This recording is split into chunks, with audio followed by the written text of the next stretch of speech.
दो वेक्टर्स को हमें कैसे ऐड करेंगे? दो वेक्टर्स को ऐड करने की हमने आपको रूल्स बता दिए। Triangular law of vector addition बता दिया, parallelogram law of vector addition बता दिया और polygon law of vector addition बता दिया।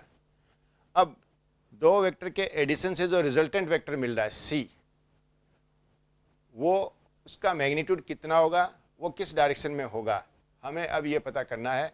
तो analytical method of vector addition, ये हमें देखना है कि when we add the two vectors, जब हम कभी दो वेक्टर्स को ऐड करेंगे, then the magnitude of resultant will be how much, resultant vector जो सी है उसका मैग्नीट्यूड कितना होगा, and in which direction the vector C is, किस डायरेक्शन में वेक्टर सी होगा।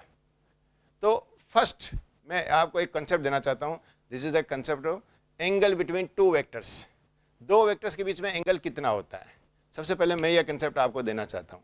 आपके पास क्या कंसेप्ट है, the angle between two lines, ठीक है। If one say you to draw two lines at angle of 30 degree, आपको कोई ये कह दे कि दो लाइन बनाइए 30 डिग्री के एंगल पर, then what you have to do, क्या करते हो आप, ठीक है। Then we first draw a line A B, आपने एक ए बी लाइन बनाते हो, ठीक है। We then put a D, lower classes में क्या करते थे, एक डी पुट करते थे। We then put a D at a point B and mark a point C at 30 degree, ठीक है।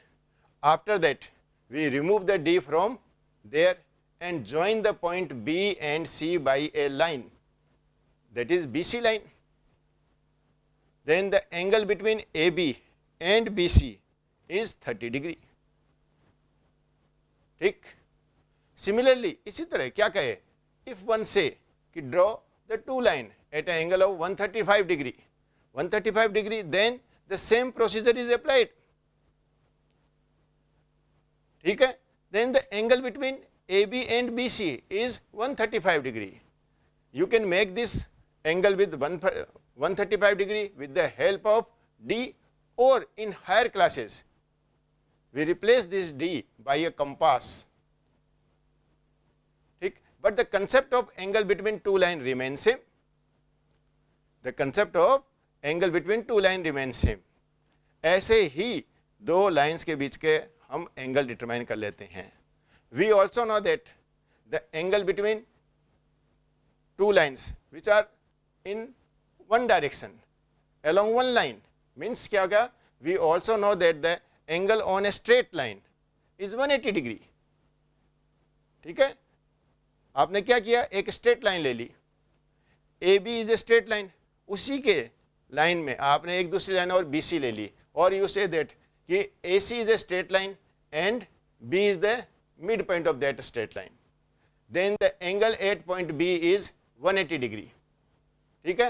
then AB, angle between AB and BC is 180 degree, straight line के ऊपर एंगल कितना बन रहा है, 180 डिग्री, 180 डिग्री एंगल बनेगा straight line के ऊपर, ठीक है। ये 0 डिग्री नहीं है, जनरली लोग क्या कह देते हैं कि दिस इज 0 डिग्री, 0 डिग्री नहीं है। तो दिस इज द क्या कहा, this concept of angle between two line were teach to you from class 5th to 6th, 5वीं 6वीं क्लास से आप इनको पढ़ाते रहते हो कि दो लाइंस के बीच में एंगल कितना होगा। Either you use the D और you use the compass, but the concept between the angle between two lines remain same, ठीक। तो ये तो हो गया दो लाइंस के बीच के का एंगल हम कैसे पता करेंगे और क्या करेंगे। Now let we determine the angle between two vectors, दो वेक्टर्स के बीच में आपको क्या करना है, एंगल डिटरमाइन करना है। कब, when you add the two vectors, जब आप दोनों वेक्टर्स को ऐड कर रहे होते हो उस समय उन दोनों वेक्टर्स के बीच का एंगल कितना होता है, ठीक है। क्या दिखा दिया अपने पास, in the following diagram vector B is added in vector A, vector B को हमने वेक्टर ए में ऐड किया है। अब मैं आपसे पूछता हूं, ठीक है, कि the angle between vector A and B is how much? Now if one asks to you that the angle between vector A and B is acute angle or obtuse angle, मतलब A और B के बीच में जो angle है वो greater than 90 degree है और less than 90 डिग्री है, ठीक है, ये पूछा जाता है आपसे।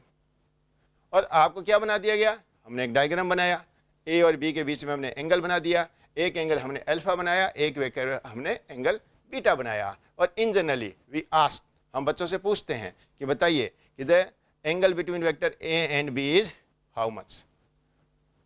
इन जनरल ज्यादातर students, most of the students क्या बोलते हैं कि the angle between A and B is alpha. ठीक है, क्या कहा जाता है कि ए और वेक्टर बी के बीच में एंगल क्या है, अल्फा है। In general most of the students से alpha is the answer, but this answer is wrong. ये आंसर गलत है। The correct answer is the angle between A and B is beta. अब पूछते सर व्हाई इट्स सो, ऐसा क्यों, जबकि दो वेक्टर्स के बीच में एंगल को तो आप बीटा बता रहे हो और ऐसे ही दो लाइन बनी हुई है ए बी और बी सी, उनके बीच में आप एंगल अल्फा बता रहे हो। व्हाई इट्स सो, ऐसा क्यों। ठीक है, आई बात समझ में। मैं इस चीज को आपको क्लियर करूंगा। क्या कहा अपने पास कि दो लाइन के केस में आपने दोनों के बीच में एंगल अल्फा लिया था और वेक्टर्स के केस में आपने एंगल बीटा लिया। ठीक है, this is a very important, this is a very important question कि why the angle between vector A and B is beta. ठीक है, तो सुनो, इसके लिए मैं क्या लेता हूं, एक एग्जांपल लेता हूं। ठीक है, कैसा एग्जांपल है आपको, आपने देखा अपने पास कि एक मोटरसाइकिल वाला एक स्ट्रेट रोड के ऊपर चल रहा है, चलते चलते वो कोई किसी पॉइंट पी पर पहुंचा। पी पर पहुंचने के बाद में उसने फोन लगाया कि सर मुझे किधर जाना है। उसने फोन लगाया, मुझे किधर जाना है। मैंने कहा किधर ही ना जाना, आपको एकदम सीधे जाना है, एकदम सीधे जाना है। इसका मतलब क्या उसने कोई टर्न लिया, नहीं, एक सीधे गया। तो उसके उस पॉइंट पी पर आने वाली डायरेक्शन और उस पी पॉइंट से जाने वाली डायरेक्शन दोनों सेम डायरेक्शन है। तो मैं आपको एक चीज क्लियर कर रहा हूं कि angle between two direction, how we calculate the angle between two direction and how we define the angle between two direction. ठीक है, आपने पी पॉइंट पर पहुंचने के बाद में इंस्ट्रक्शन मिली कि आपको कहीं नहीं मुड़ना है, कोई डायरेक्शन चेंज नहीं करनी है, आप सीधे जाना है, स्ट्रेट पाथ पर जाना है। तो आपने क्या देखा, यदि उस अपने पास सर्कल के ऊपर path number 1, path number 2, path number 3, path number 4, path number 5, इस तरह से पाथ बने हुए हैं, तो आपको सीधे जाने के लिए पाथ नंबर 4 पर जाएंगे आप। ठीक है, फिर एक दिन हमने आपको इंस्ट्रक्शन दिया कि आप पॉइंट पी पर पहुंच गए। बोला हाँ। बोला साहब अब आप क्या कीजिए, राइट टर्न लीजिए, राइट टर्न लीजिए। कितने एंगल से, हमसे पूछा गया, उन्होंने पूछा कि सर कितने एंगल से लूं, लेस देन 90 डिग्री और ग्रेटर देन 90 डिग्री। कि if we take a turn less than 90 degree, then you have to move along the path 5, path number 5 पर आपको चलना पड़ेगा। then the angle of deviation, जिस एंगल से आप डेविएट हो रहे हैं, that angle is less than 90 degree। यदि वो कहे नहीं आपको राइट साइड में मुड़ना है, you have to take the turn on right side and the angle should be more than 90 degree, आपको 90 डिग्री से ज्यादा एंगल वाले रास्ते पर मुड़ना है, then the path will be the path number 7, आपको 7 नंबर पाथ पर मुड़ेंगे। To move on path 7 number path पर मूव करने के लिए आपको क्या करना पड़ेगा, you have to take a turn greater than 90 degree, आपको 90 डिग्री से ज्यादा का टर्न लेना पड़ेगा टुवर्ड्स राइट।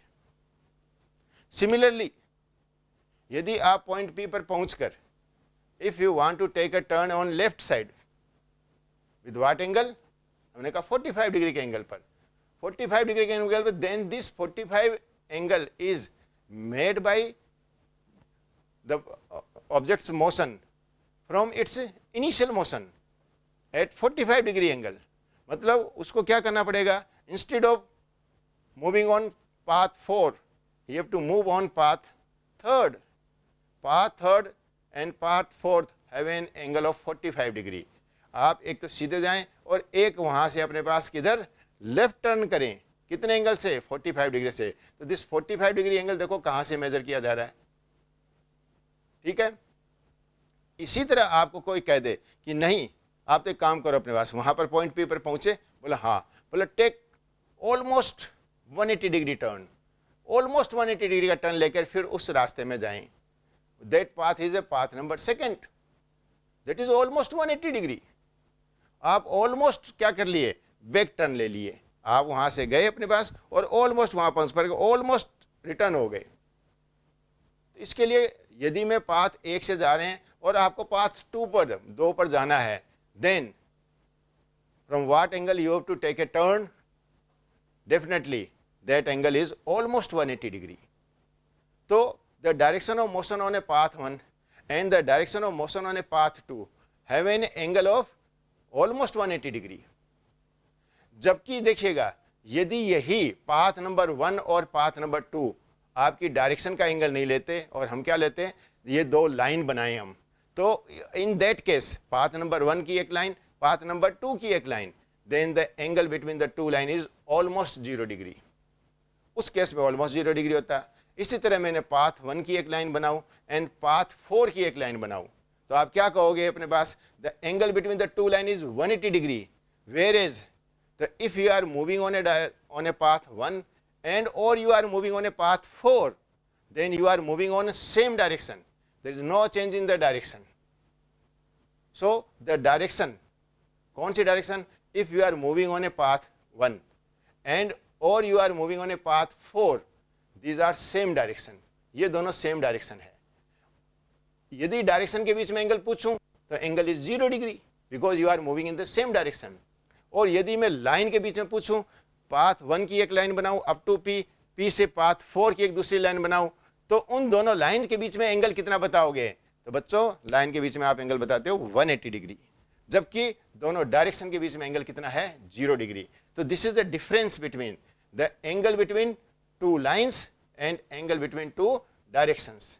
अभी तक आप क्या पढ़ते आए हो, अभी तक आप क्या करते आए हो, अप टू 10th आपने जो भी एंगल निकाला है वो हरदम दो लाइंस के बीच में निकाला है। The concept of vector is comes in your 11th class, you first time encounter with such A concept. आपका इस कंसेप्ट से पहली बार आपका आमना सामना हो रहा है, इसलिए आपके आंसर गलत होते हैं। कि हमने पूछा था कि वेक्टर ए और वेक्टर बी के बीच में एंगल एक्यूट एंगल होगा या ऑब्टूस एंगल होगा, आपने लाइन वाला कंसेप्ट लगाते हुए तुरंत कहा कि ऑब्ट्यूस एंगल होगा, ग्रेटर देन 90 डिग्री होगा। Alpha is the angle between vector A and B, where is the correct answer is beta is the angle between vector A and B. Clear हुई बात? This is the difference between the angle between two lines and angle between direction.